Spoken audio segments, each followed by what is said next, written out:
You know, we have a little bit of time here. We got a couple of minutes. I mean, this was a top five preseason team. And I know it's, they lost Kalkbrenner for a lot of the season, but is it really that surprising that like they have a path here to the Elite Eight, potentially the Final Four? So I said on the first show that I did it here, Creighton feels like a team that could make a run. They were a top five team for a reason. Yeah, I mean, No, not at all. I think the guy we're still waiting on is Arthur Kaluma. Yeah. Like Ryan Nimbard is now playing like, he wants to make up for not being in the tournament with him last year. And Cockburn doing what he does. Trey Alexander's been great, and Shireman. Arthur Kaluma's the deciding factor for them to push this thing to a Final Four, maybe even a Monday night game. 1 minute, Kevin. Any lasting thoughts on Creighton and their run here? I mean, my general feel is that a team that doesn't foul, that doesn't give you second chances, that makes its threes, and that defends the rim is going to be a pretty tough team to beat. And those are the four things that Creighton does really, really well. So, like, they're not going to be out talented by pretty much any team, right? Maybe Alabama a little bit, but they won't be overwhelmed. Yeah. And you love what Kalkbrenner brings to the table. So I'd love to see Princeton hang and potentially win that game. It'd be cool to see another 15 in the Elite Eight. But man, I also think that a potential Creighton Alabama matchup for a spot in Houston would be a lot of fun.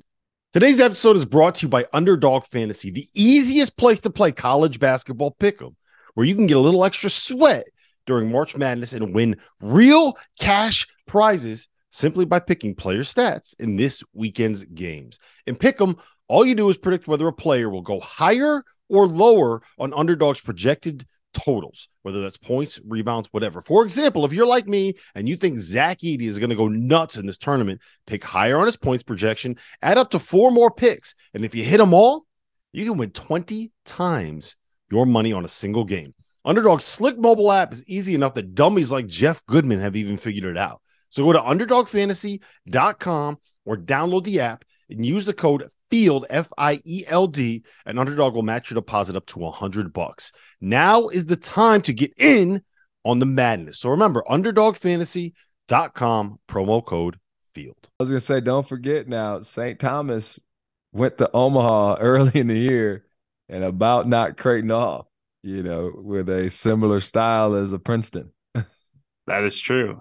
I really do. Like I love Creighton. I think they win, but it would not shock me in the slightest if Princeton keeps this thing really interesting and keeps it within a possession or two.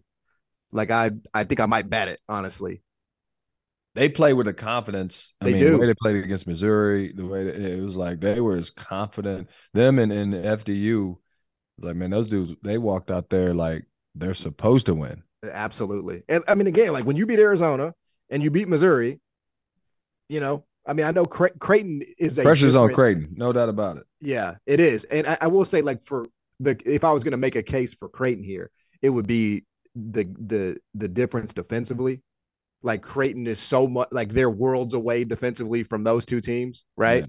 So I think that could be the only thing that spooks me a little bit about Princeton. But I think you get here, right? Like you're feeling it. You're feeling it in the Sweet 16. You're not going to be intimidated. I also think, like, and maybe this is me getting too mental into the whole thing, but like, I think being at a place like Princeton where there is like real perspective about like basketball instead of just being like, oh my gosh, you're the celebrities of campus. Like, I think the risk, because I think there's always the risk when the upset team makes it to the second weekend. Like, you're going to go back to campus, you're going to be the star, you're going to be blitzed with all this media attention coverage. Doug Eater from St. Peter's. Right. And St. Peter's handled it well, but like, man, they were celebrities, right? Princeton hasn't really had that. Maybe part of that's because of FDU. Part of that's because just on campus, like it's Princeton. Like kids are in the library. You know what I mean? Like. But I actually think like I do think that helps them a little bit. Like I don't think they will be blinded by the lights. They won't be excited about their NIL deals, whatever. Like they're really good. Tosan is a great matchup problem because of his ability to pass and make plays. He's gonna have to be really good. I'm curious what he can get at the rim because obviously, like we talked about, like I could I see it going honestly 2 ways, only two. I see Princeton being really disciplined, not turning the ball over, getting to the free throw line, making timely threes efficiently, and they stay within the game. Maybe they even have a chance to win it at the end, or they just get overwhelmed from the jump. and Creighton just runs off on them, and they get nothing over Kalkbrenner, and Creighton plays a clean game, and this looks something like 80-64 or something. Like I don't think there's really any in between. Maybe I'm wrong, but that's kind of how I see it.